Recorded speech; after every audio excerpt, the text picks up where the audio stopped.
Okay, welcome everybody to Democracy 3.0. It is April 21st, 2022, and today we are going to discuss our activities and suggest the activisms that we are participating in and ways we could further those initiatives. We have the day in attendance today. Happy. Would you like to state some of your actions and what you would like help with? Well, my long story is that I have a view of a short-term plan, a middle-term plan, and a long-term plan. My short-term plan is the blueprint for a better America, which is to address these current government as we find it. My middle goal is to support and promote citizens assembly to replace the representative government we have. And my long-term goal is to set up a system like copiosis, which is a money-free, you're rewarded for the good you do, and that's how you're measured. So there's no money. That's way down the road. See, that's on the way to a resource-based economy. Is that like a merit weighting system like China? A social weighting system? Is that what that is? Well, it's not a social rating system, but what it does is it measures what you do and what the negative aspects of it for society and others, and the good aspects of it. And if the good outweighs the bad, then you get a reward. How does one calculate that? It's an algorithm. Exactly. It's an algorithm. How would our algorithm gain the data it needs to make a determination? It'll have to be connected to the Internet of Things. And it would have to have an incredible amount of data available to it. I'm not really worried about it right now. There's people working on it. I hold a Sunday chat. That's a very interesting idea. I would like to hear more about that. So, TC, is there any one of these? If there's any one of these plans, you're looking for sudden help in these initiatives? What can we? I put up 2 Google Docs. I'd like input and feedback, and I think I gave you links to those today, Nissan. Yes, and, I will look at it. It's just I've been sending a lot of emails out, and I was told today I'm sending too many emails. People are going to ignore me. Well, they are ignoring me. So, I mean, but I just didn't want the group to feel like I'm moving forward and then come up next week and all of a sudden I'm doing what I suggested that we do as a group. Okay. Did I already? TC, you could send those links to the Discord server. I'd be happy to take a quick look at it. Okay, let me see if I can get it going here. Okay. While you're doing that, Scott. Yeah, go to the next one. What are any activities you're involved in, and any activities that I'm involved in other than the People's Party? No, not really. Working, running my own business, and working to get this party up and running is pretty much what I've dedicated my time to. And yeah, I think we all have to find a way to interact with this changing world in front of us. And what we have is the old status quo establishment types who aren't willing to let go of the power yet. And they don't know what they're doing, but they want us to think that we believe that they know what they're doing, but we know that they don't know. But the problem is they still have hold of power. You got all these 80-year-olds who are up in Washington, right? And they don't care anything about the future or grandchildren or great grandchildren. They don't care about the resources that are being wasted and unevenly distributed, which is unfair to people. But yeah, I mean, there's a lot of great causes out there, and we want to support those as much as we can, and I do too. We all do. But I mean, we're all finding our way of disrupting the duopoly, as you put it. And one way is to give people another choice. We're sick of it. We need to give people a real choice. And I think there's lots of people out there now who are saying, hey, yeah, I would love to vote for somebody other than these two criminal parties, but who is it? Who's there? And so as far as being a one issue type of person right now, I think the problem really is a spiritual problem. I think once people's hearts start to change, they're going to change the politics that they're in, regardless of what party they're in. They will change that party. And that's where the real change will come. It'll come from within the heart. It will not be by forming some new party. I think that's a great idea and worthy of its efforts. But at the same time, I think that once that internal awareness, that change, that understanding that we are all truly one, and we all have to find a way to make the world be as our own inner dreams and ambitions are, which is we're all equal. We're all capable, all capable of receiving love and giving love, and we're all equals here. But the laws are not jiving with what's in our hearts yet. So that's what I'm striving for. And I just showed up so that I could contribute and find out what you guys are up to. But I think it's all worthy stuff, and we need to stick together and understand that we may have different routes by which we are attempting to affect change.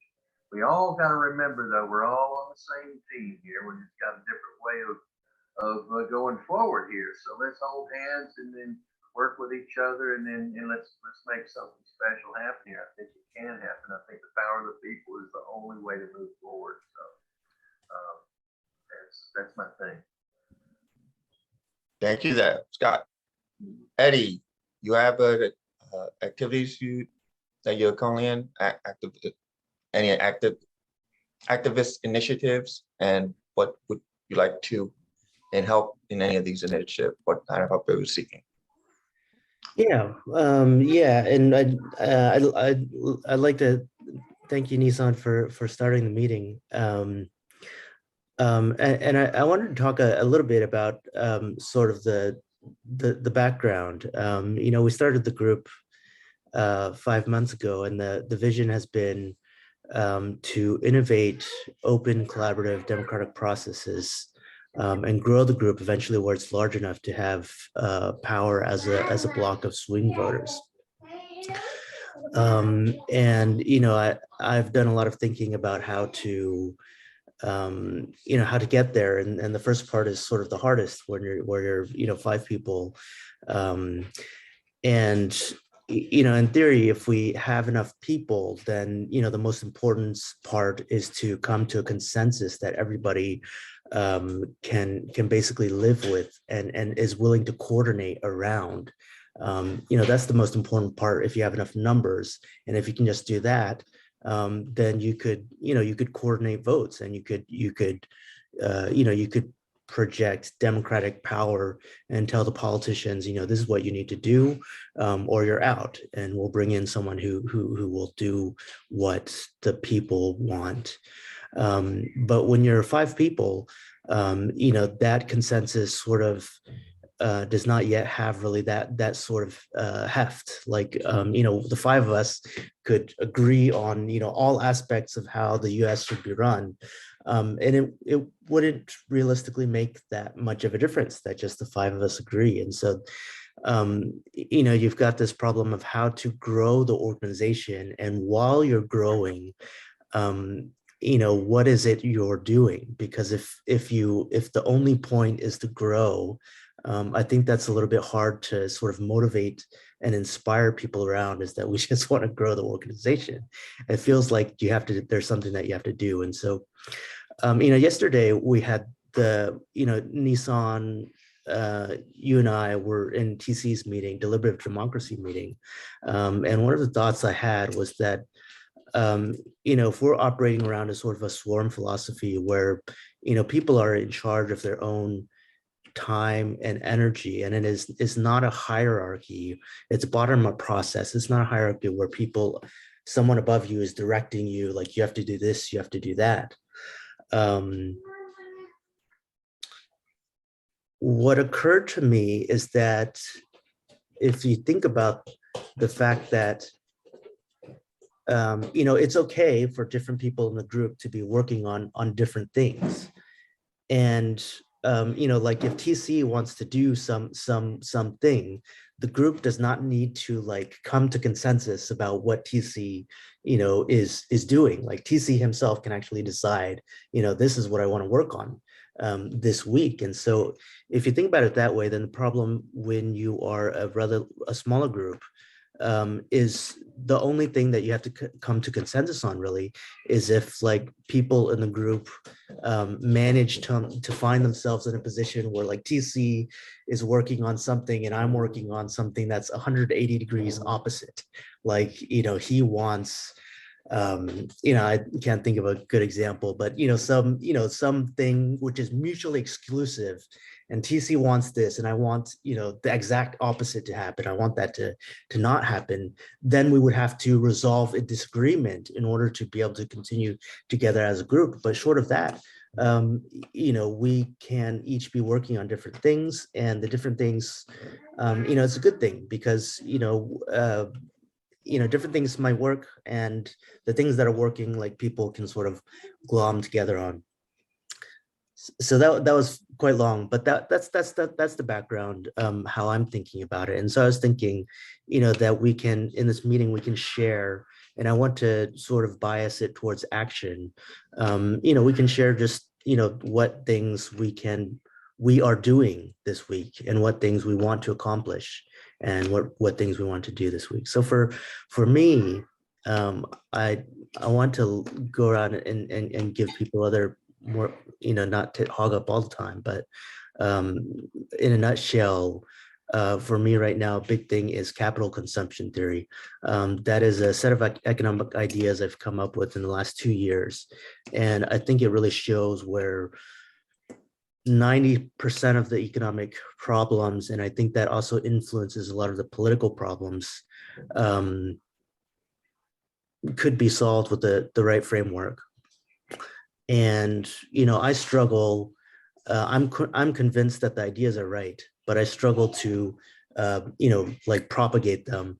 I've thought about, like sort of a mass level, like, talking to everybody about it versus talking to like academia, which would involve, writing papers and getting them submitted to journals. Very broadly, that's sort of what I'm working on and hoping to accomplish. So I'll yield my time. Nice, Eddie. Brian, you came in, we're just talking about what,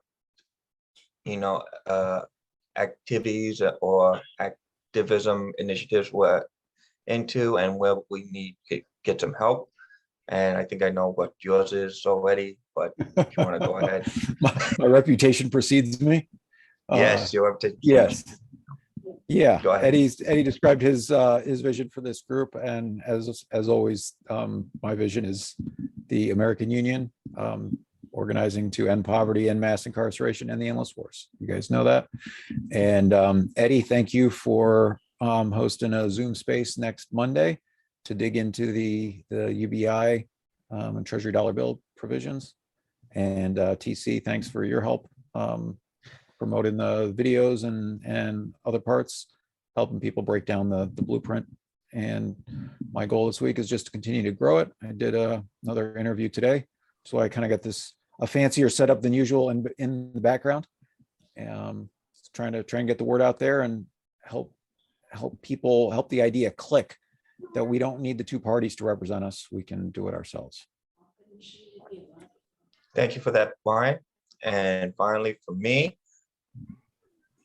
I'm going to suggest something that I've never heard anybody else talk about as an initiative I've been working on behind the scenes, and I really need help. And that is basically forming a left version of a intelligence slash counterintelligence type of agency, type of group. The reason for that being is that for a very long time, left wing has been attacked by many different groups, including right wing authoritarians, as well as other liberal type systems. And they have been organized to do things to divide and conquer us for many years. And the reason, and no group has actually done anything to keep track or actually do anything about it. Many things include paid actors, paid troll farms, media blackouts, and to full-on suppression tactics. It's important in the age of information. Information is power, and if the left cannot unify and gain the information it needs, it is going to lose that war of information.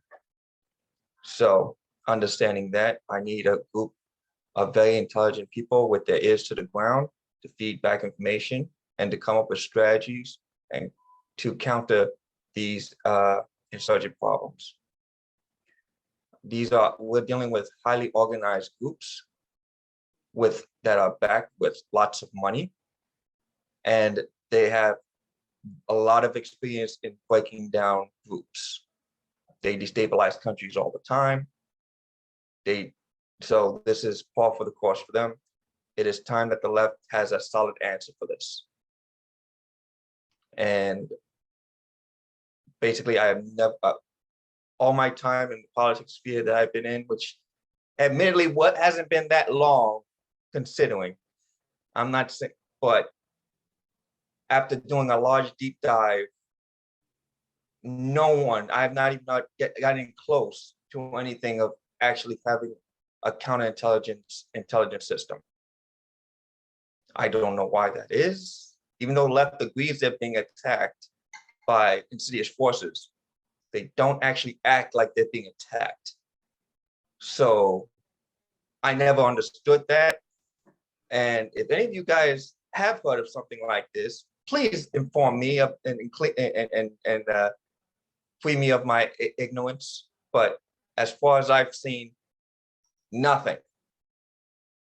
I think this has to do with how left people view power, because it seems to me that most people on the left don't understand how power functions. I don't know why that is, but that seems to be the case. And even with the almost extreme best left leaders, they don't really explain all that well, that concept either. They just point their fingers, let's go that way. I mean, that's nice and all, but I like a more brief thing down discussion that's not being had. So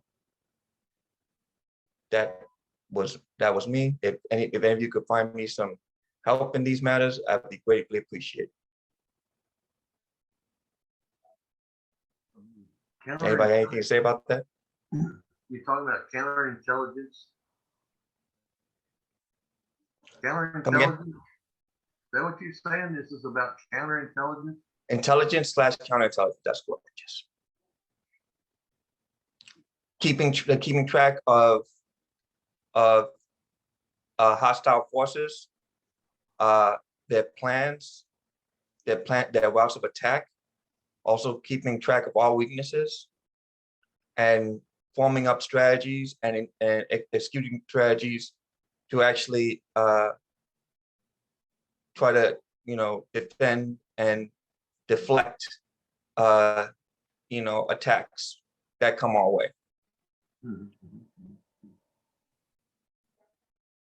Well, you can certainly say that the campaigns out there have always had that war, that strategy mentality kind of thing, and it has a bit of a military feel to it. But it's the way it is, war. So I mean, yeah, yeah, you're right. It seems like the left has always been a little more timid, a little more passive when it comes to those kinds of things. And I've always had that complaint ever since. I mean, I've been a liberal, a Democrat, or what have you all my life, up until 2016. But I digress. But yeah, I always found it irritating that a lot of people on the left they didn't know how to go for the jugular. They didn't know how to fight. They didn't know how to get in there and stand their ground, and just really kind of sad. I mean, you look at Al Gore in 2000. I mean, come on. If the people had just fought to enforce the law that was already on the books, Al Gore would have been president. But he laid down. You know what I'm saying? But that's just a small example. But yeah, I think that's something that should be explored, because you're right. Who's doing that now, right? Who is really even, sitting down and well, of course, once again, how do you handle what the FBI is doing, or CIA, or any of these people who are infiltrating these groups? I mean, that's always. What I find lately is that they become so confident that they basically don't even bother to try covering things up anymore. They'll say things out in the open, and because there's so much information out there, most people are turned off because they can't absorb that information. But so I'm not joking. There are literally active groups right now, as we speak, at this very moment, plotting, basically civil war and coups. And they're upfront about this. They'll even explain to you how they'll do it. This disturbs me greatly, and nobody really talks about this. I mean, think of this. How many you see all these right-wing militias? Where are the left-wing militias? The only thing we have close to a left-wing militia is the Black Panthers, and they are a very small group. Meanwhile, you have, I don't know, Bob Hope and Bob Saget and Steve Jobs, whatever. They have bunkers filled to the brim with guns and food, and way to go out there and like take down our power grid and go camp in the woods and just wreaking havoc and suckling our bridges and destroying our bridges, taking out our infrastructure, and basically choking the cities by keeping the supply line. I mean, they're saying this out in the open. I mean, and I don't know, we have a media blackout or something, or I don't know what's going on with that, but it's not even being discussed.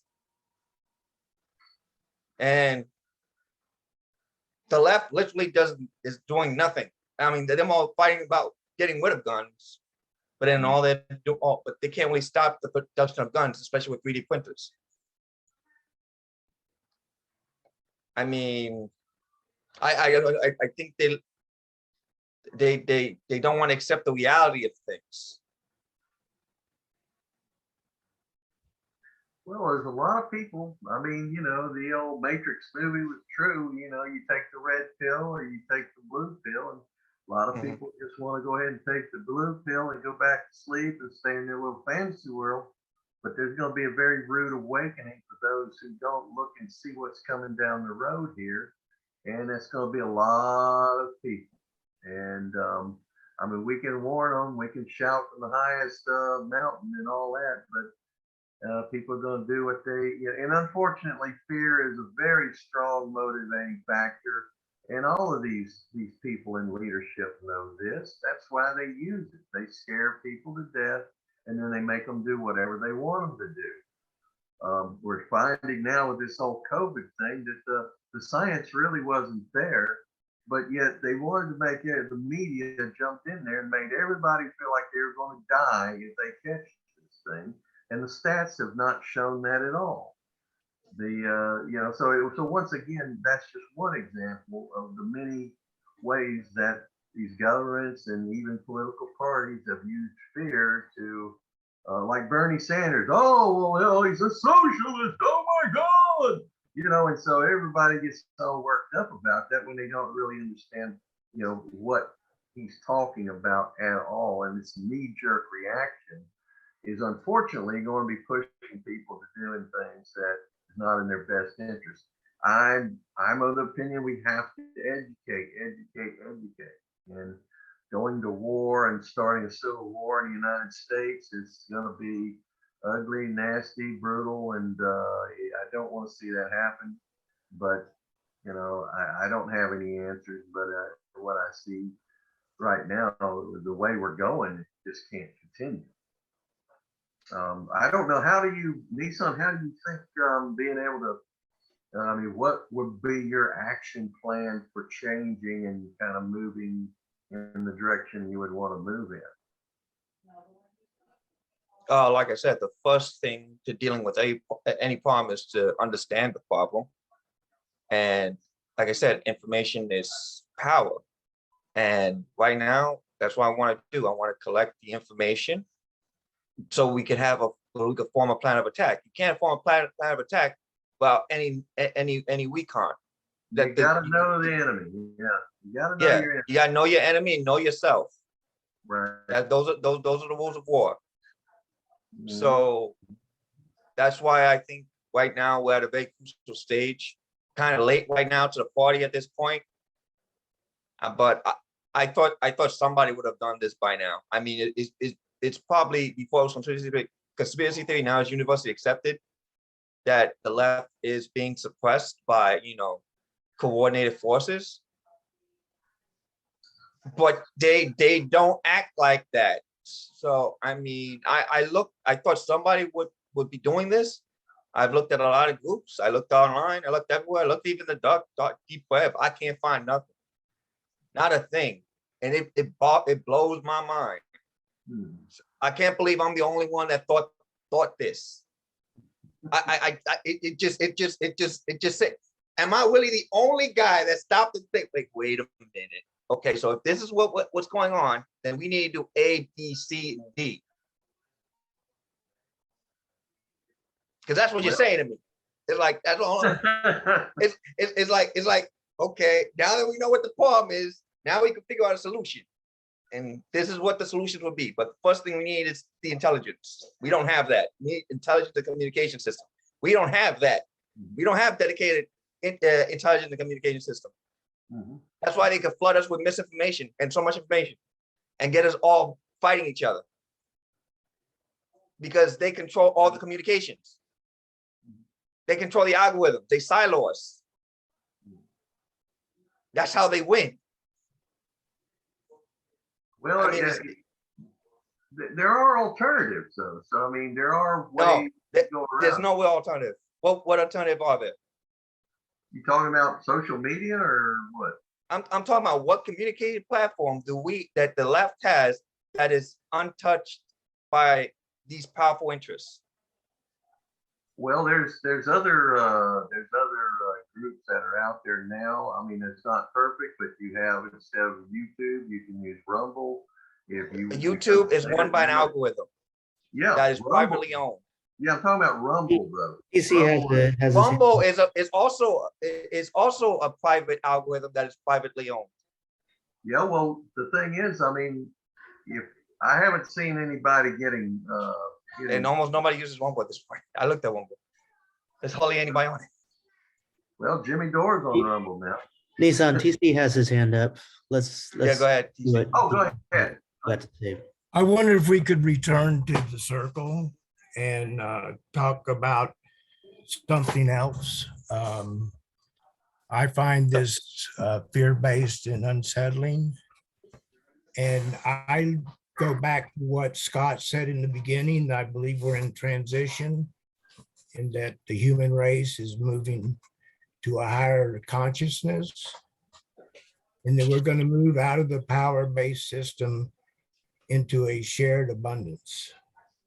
Now, I'm the exact person you're talking about who's got his head stuck up his ass and don't understand shit about power. But I'm happy. So I'm working on the future that I want, and I'm not focused on getting involved with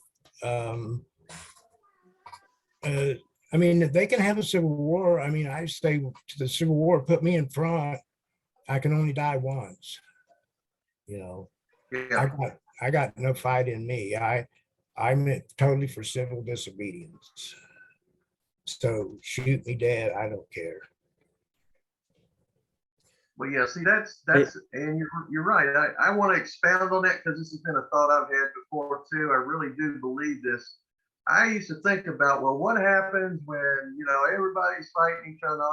There will be a group of people who will decide they are going to live the life of peace. They are going to live the life of shared abundance. They are going to band together, not with weapons, but with their own particular consciousness, and they'll be working towards a new and better day. But yeah, you're right. I don't think we should get into the whole fear thing and go down that road if we don't have to. We need to raise the debate, raise the consciousness, educate people, and help those who think using a gun is going to solve their problems. When in fact, we all know, we've seen history, we know our history. It just keeps repeating itself. And of course, if you try something different, which is what we want to try to do in our party, we want to do things a little differently and show the world, be an example, lead by inspiration, lead by example, and not go down the dirty road of, nasty trick politics and all that stuff. A new day, and I give people a new vision. And yeah, I think all of us can be a part of that. It's easy to do that. So we might as well start there. So I agree. I think it's interesting because I started this meeting saying, we don't need consensus on a lot of stuff. A lot of stuff we can just work on it. And I think that we've almost right away come to a problem that is a very knotty problem and probably requires like some disagreement resolution. It's a knotty problem about avoiding war and the paradox of war. What's the best way to avoid that? But I don't think that I think that we've only had very little, the group has had very little experience with disagreement resolution. I think it would be the wrong case study for our first trials. I want to say like maybe the third disagreement we resolve. I would propose that we resolve two other disagreements first as a bit of a practice, and then take on this enormous challenge of can we come to a consensus about how to best avoid or deal with the prospects of war in this era, because it's a real issue. But I don't think we're ready yet. But I think if we do two more disagreement resolutions, before that, then we could give it a try. That's my proposal. I don't know what other people would think about that. What would be the other two problems we should do resolutions on? We could just find stuff. I mean, we could just find there's lots of issues to talk about. I mean, like for example, abortion has been a recent sort of hot topic. There's 50 issues in the blueprint. Somebody must disagree with some of the things in there. There's issues in the blueprint. Yeah. there's lots of stuff that I think there's lots of stuff that we could disagree on if we look for it. We could Well, strategy or aspects of strategy could be one of those things. We did a strategy thing last week, and I feel like we made some progress, but I feel like we didn't go all the way to the finish with it. So that's another sort of potential case for us to experiment on. DC, go ahead. Feel like I'm out of accountability with this group. I sat here and I let a charge build up, an emotional charge, and then I spit into the group my we saw it. And I would like to say that I was responding to probably something inside me that knows that Nissan's right. And that reality exists along with the reality that I hold so dear. And I was denying that reality. So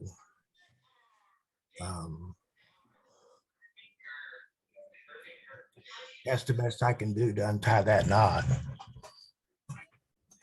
Thanks, TC.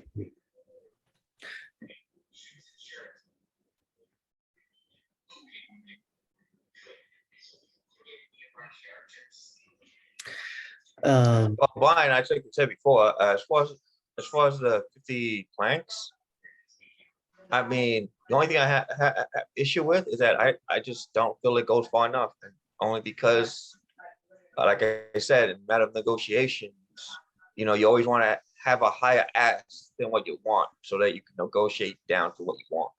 So, Because all right. if you just, I will disagree with that. Because then you're not making a good faith offer, or not making good faith ask. And one of the reasons I disagree with that, I have a good friend who's a lawyer. And so he taught this to his son, who's like 5. He's like, all right, if you want 3 presents for Christmas, you should ask for 10 and then be willing to settle for 3. And if you just try and be as greedy as possible, then it'll be better than communicating honestly. And I think that's a terrible lesson to teach kids.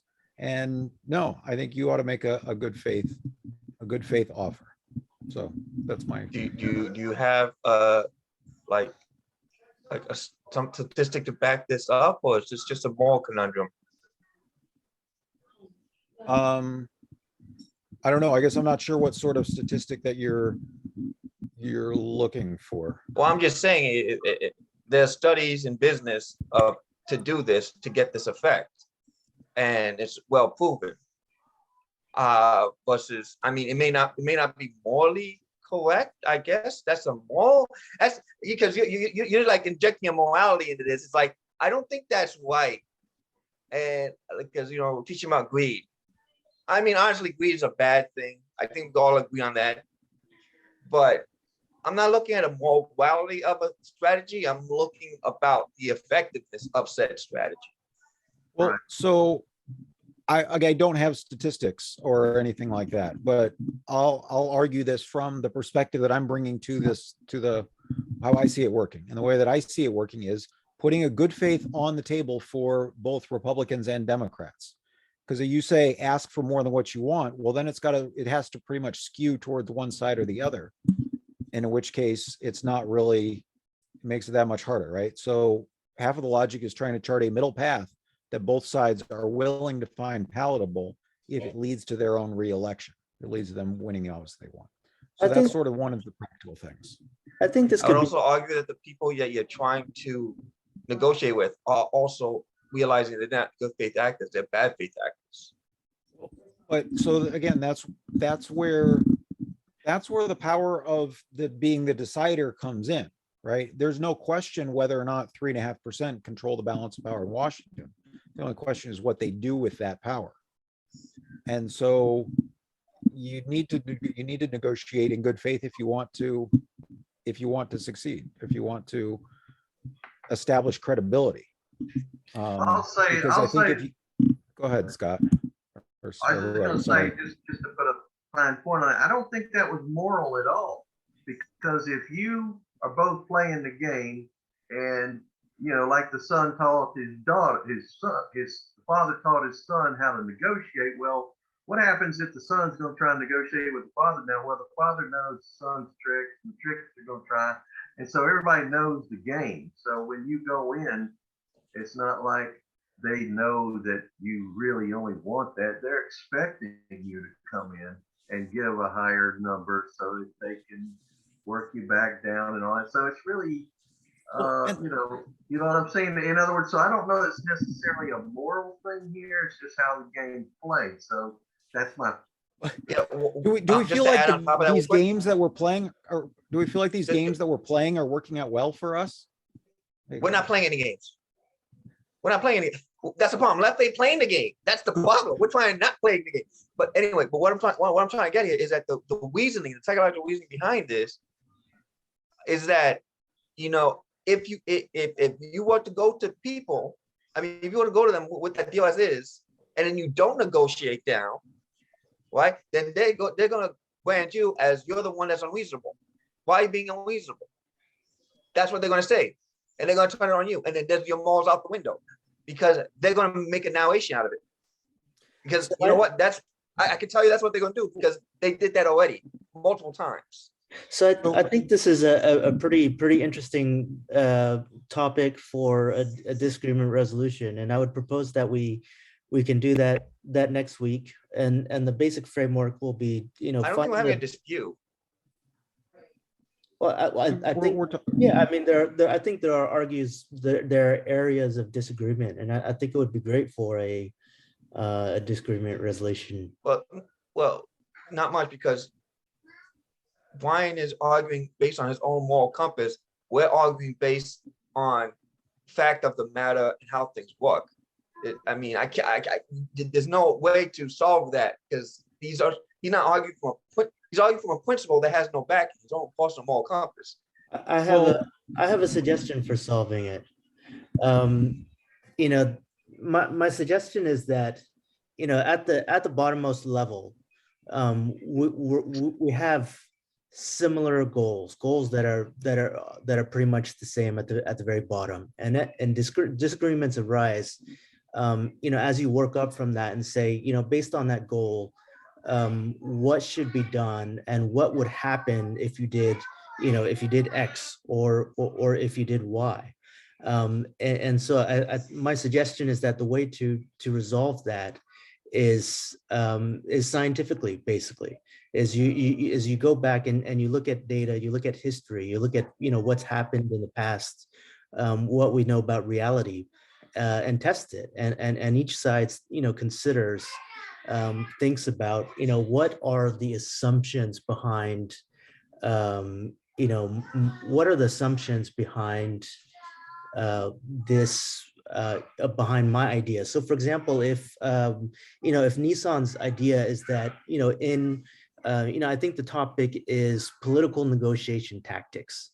So Nissan, maybe Nissan's idea is, you should go high and allow compromise, and maybe that's what the other side is doing.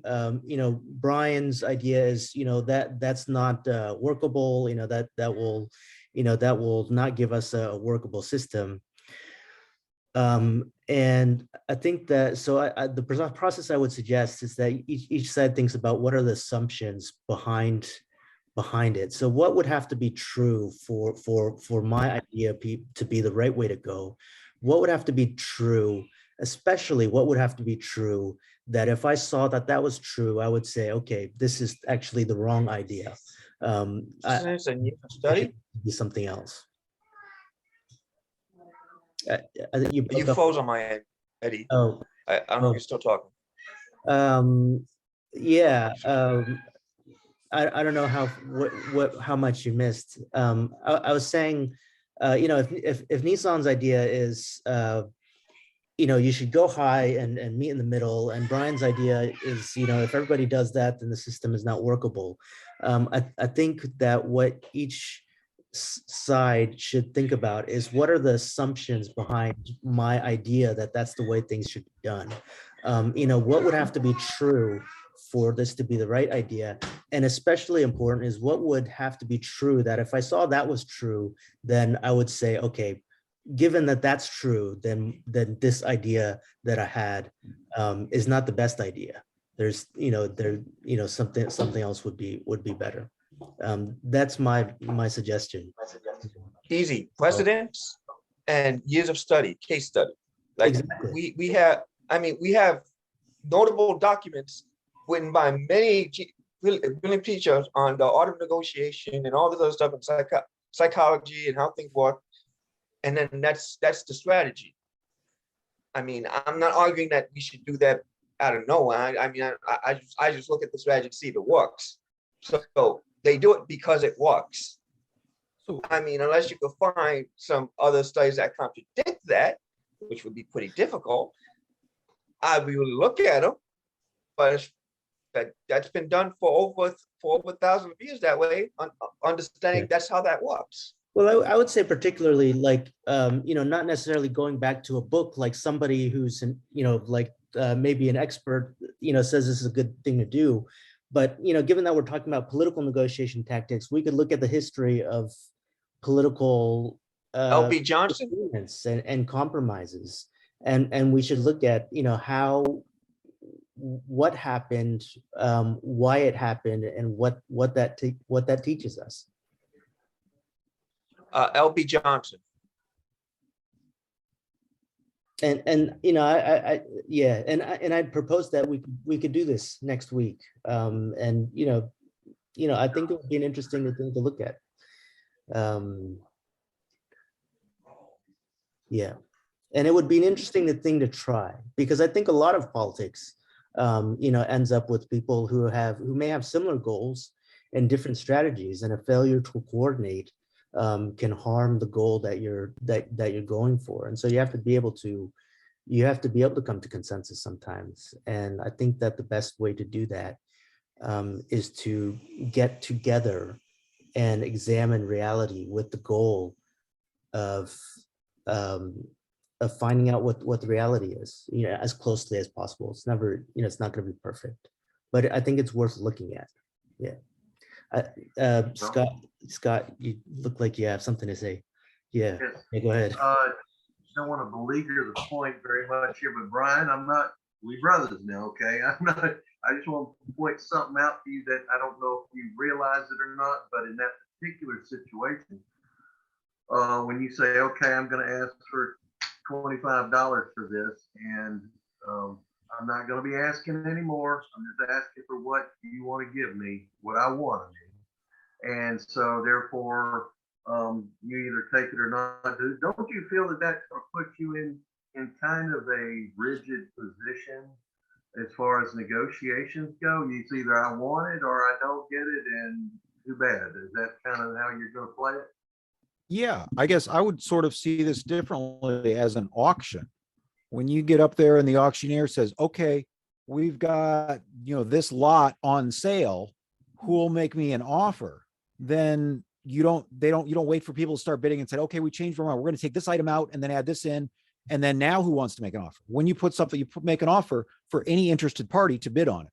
And so this is one legislative package for all the candidates for Congress in 469 federal races to bid on. Take it, or do they want this or not? And so, yeah, it needs to be a good faith offer. An auction, I think, is probably a better analogy. Yeah, I kind of see what you're talking about now. Okay, yeah, I mean, that could work if you played it right. Yeah, I think so. I'm trying, man. I promise I'm trying. Because again, I don't want a civil war. I want a nonviolent revolution, which means it's got to come through the ballot box, and the system is very, very broken. So right. This is the strategy for cutting through it.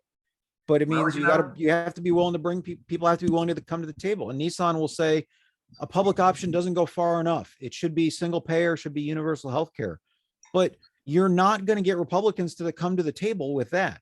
You can sell a public option. You can say, look, this is giving people a choice. Look, this is taking the burden off of private employers. You have to make a good faith offer to Republicans. And because you can't do it with just one party or another. Well, I'm not even looking at getting Republican. I'm looking at people that are disadvantaged from the country itself. But yeah, the problem is like, okay, you want to, I mean, if you want to get the Republican thing, the thing is you're trying to say you're making an ultimatum. So I'm like, Yeah. it's not like an auction. It's like, Well, this is you pulling leverage that you built up in order to get things done. Now, in order to get that leverage, you need it. Now, I think your argument is I can't get that leverage unless the bill is like this. Like the bill has to be this in order to get the number of people to get the leverage. If that's the argument you're making, I could accept that. But I think that's the type of argument you're making at that point. Again, if I guess I kind of like this auction analogy now, right? And so don't- I got to put in like, all right, you ever buy like a 4-pack of DVDs and that has like 4 movies in one box, and like one of them is good and 2 are okay and one's pretty crappy, but you're like, all right, well, I get all 4 of them, and so it's a good deal. I'm going to take this, even though really there's only one thing in there that I like.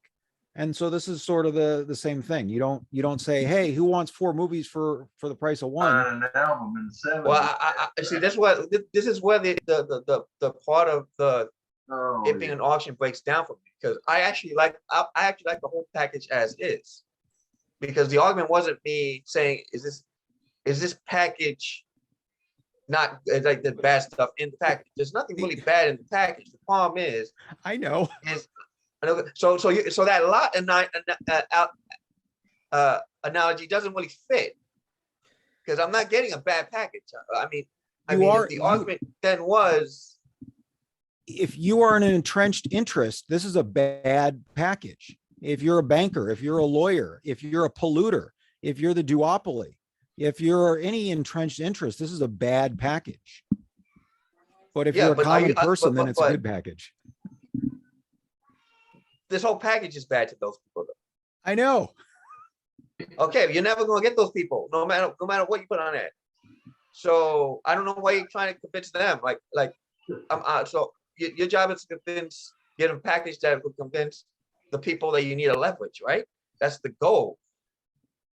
Because if you don't have the amount of people you have to have the leverage, then the bill is useless. Yeah, and 3.5%. That's the But I'm saying with Medicare for All being a very popular thing, you don't think even with those added things, you can't, if you put those things on the legislative package, that you can't get all those swing voters? It depends on what Medicare for All means. It's a thing that tests well until, but if you say take away, make private insurance illegal, if that's what you're saying, then no, you're going to have, that's. Well, no, Medicare for All is simply reducing the age of Medicare down to 0. So everybody has Medicare for All. It's literally in the name. It's just giving Medicare to everybody. That was the pitch. Okay. I don't know why people added all this other stuff to it. How is that different than a public option? What? How is it different than a public option, a government-run health insurance program that anyone can opt into? Well, what happens is it's a single payer, but you have private providers. Everybody uses their own doctor still, but the government just pays the bill. So because it automatically enrolls you in Medicare. It's not like you're going to a private insurance and somebody that said no. It's like you literally automatically get it. That's the difference between a public option and Medicare for All, because like I said, even with Medicare for All, you can still have a supplemental insurance. So you'll get the basic, everybody gets the basic coverage, but if you want more, it's just like Aflac and some Medicare Part D and all this stuff. They don't cover everything, but you can buy more yourself if you want to. So it's just like a basic kind of safety net for everybody. I mean, I'm a real witness to this thing, man. I've got about 15 grand worth of work I need done in my mouth, and I can't afford it. I cannot afford a dentist, okay? This is a real serious issue for me, and I think Americans can get together, right or left, can get together on the fact that we all deserve to have health care in this country. And that's what I want to push for Yeah, personally. I'll go one step further. This proves what I'm talking about. We're talking about Medicare for all as the far left fringe idea that's crazy. Medicare for all started as the negotiated position. Single payer, no private insurance healthcare that's completely government run is the real left thought, which is public funding of public institutions. Medicare for all is public funding of a private institution and still governmentally run. So it's already the middle position, but we're arguing like far left position after many decades. Oh, not decades, years. So, like I said, you're winning it down. So if you start now, okay, the public option is the middle position, okay, then they're gonna make that they'll make that the far left idea. And then what's the middle position from public option? You see what I'm getting at? Like this proving a point. Yeah, they always trying to move the goalposts on you. So Yeah. That's what I was talking to you about, Brian, the other day about the UBI. And it's like, you know, if we don't have cost controls in the UBI system, then the people who are charging rent and making food and all this other stuff we have to buy every day, what's to stop them from just jacking up the prices? And therefore you don't have any real, you still gotta, you're not really. Well, Scott, what's to stop them from doing that if we passed a $25 minimum wage? Well, you're right. So I mean, it's a really there was an fatalistic view to addendum say to there's that. absolutely nothing that we can do that the rich will, so. No, there was an addendum to that. So we're actually coming up on the hour here. I want to go ahead and call the meeting to close for this week. One last suggestion I have is that, if anybody wants help with their projects and stuff they're working on this week, there is a system called MADAO, and you can pay people in MADAO for your help and offer help to other people. But I'll say that let's close the meeting here because of time. Thanks everybody for coming this week. Hope to see you guys next week. And welcome to stay after and chat after, so you don't have to leave. But I will call the meeting to close here. And